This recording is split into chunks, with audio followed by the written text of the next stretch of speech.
Okay, here are my PLC members. Okay,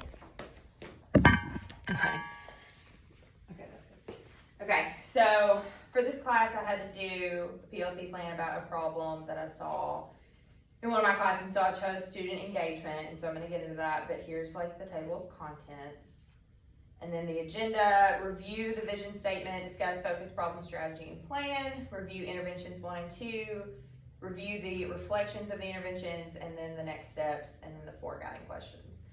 So the vision statement is that as a teacher leader, I want to provide younger teachers with helpful tools, resources, and support to be successful in the classroom during their first few years of teaching, and hope to help them remain motivated, encouraged, and self-confident, and then to consistently collaborate with school administration to improve climate and culture and assistance with student achievement. And so my focus problem, I said that like student engagement with high school students specifically in all of my classes, relationships and parenting during some lessons and activities.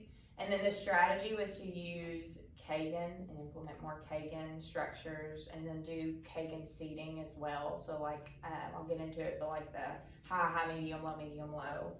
And then slide number, well, I don't have them listed, but the interventions, I'll go over the specifics.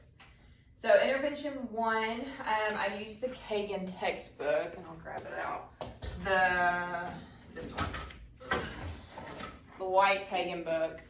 I used this, and I looked over chapters 1 through 4 where it talks about like the why of Kagan and the benefits of it. And so through cooperative learning and student engagement, I added that on there. And then reviewing the Kagan structures that are provided in the textbook and implementing one structure during each class period at first, and then slowly starting to do at least like 3 times a week Kagan structures with my classes. So a mix of class building and team building where they're having to get up out of their seats and move around, and then also just like work within their groups to become more engaged. And then the second intervention was still Kagan based, but it was to have them seated based on ability levels. So I have my highs at number 1, my high mediums at number 2, my low mediums at 4, and my lows at 3. And so the way I do it is I have it set up so if we're working with face partners, the highs will work with the low mediums, and then the high mediums will work with lows. So highs don't work with lows, so that they're not like overtaking the conversation. Everything is a little bit more balanced versus one person feeling like they have to kind of do everything. And that's all from like the Kagan textbook.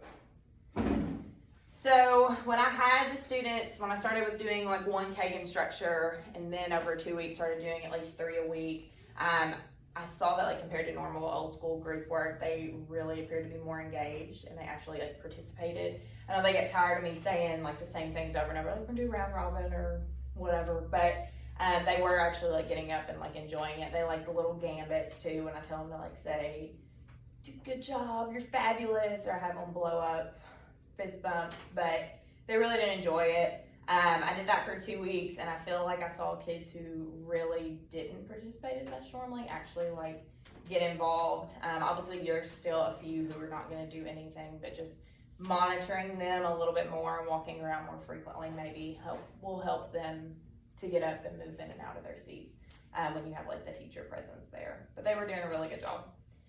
And then continuing on with this, I did poll the kids. I have to do this on Microsoft PowerPoint, so because of the University of the Cumberland stuff. So Google, I know how to do all the things, but I couldn't get the chart to work, so I just put the information up here. So I polled them on like what their thoughts were on Kagan structures and cooperative learning. And when I said, okay, do you all like these structures we're doing where you're getting up and moving, or you're in your seats or whatever, versus old school group work, do you like that better? And 89.4% of students said they really enjoyed it, and they liked that a lot better than just like sitting in groups and saying, here's a worksheet, or here's a question you need to answer. So they really did enjoy it. And then 60% of students, I also polled their like favorite ones that we've done. So I just did like a top 4. So we do a lot of mixed pair shares, and most kids like that. When I talked to them, they said they just like moving around. So 60% of students like that, 23%, and I just polled my 2 relationships in parenting class. 23% of the kids like the fan and pick, where they kind of have to fan things out and go around. 11% like the inside-outside circle. They said that would get kind of confusing with the instructions because there is so much movement of like the inside and outside. And then the least favorite was round robin, but I do feel like that one can be overused because I know they hear that in their other classes too. So I think they were kind of over that one, but they really did like the getting up and moving of mixed fair share. And then the second intervention, which was their mixed ability seating. I love that. I think that's been like a huge game changer, not only for like engagement, but also managing my classroom too. I like seating charts in general, but this just kind of really helps with making sure kids are able to like balance out who's doing work and also like learning from one another without it being so heavy on one person kind of controlling it. So lower ability students have really been encouraged by the higher ability students to engage in the lessons and activities. And then those higher ability students are able to do things and kind of include others without saying, oh, I got to do this all on my own because of everybody else is around me. It's more equal and more balanced. So I really like that.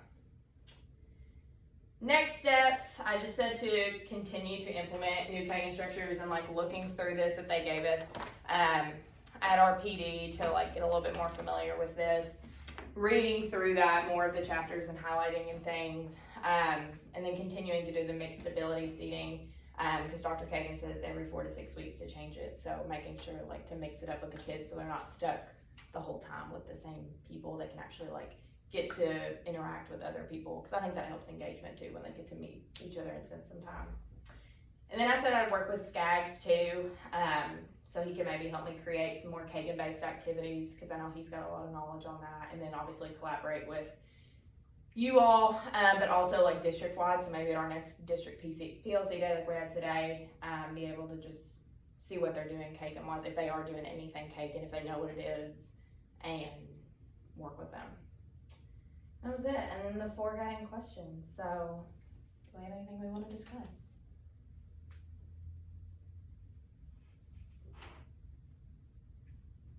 I'm good if we don't. I have a question. Okay. What do you use like based on to do their abilities, like to find their abilities? So I usually like the first week, I usually like set them down alphabetically so that I can get to know them. And then I just kind of see how they do in class with all the different assignments we do. So if we do like more like hands-on things, more written things, I kind of see how they do with that. I look and see if they have like an IEP or 504.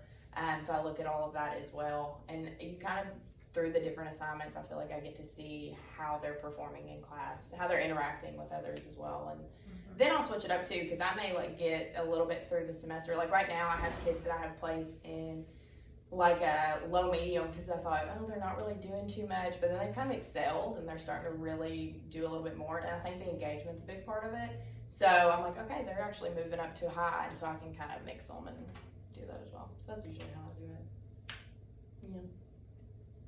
Any other questions?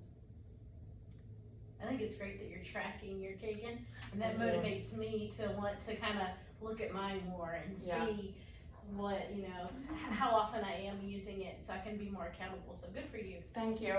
Belle actually told me to do that because we were talking about like my PGP, and she was like, I think it'd be a really good idea if you tracked it since you're wanting to focus more on engagement and stuff. So Everything that I've read, achievement increases with engagement. Yeah. So it makes sense.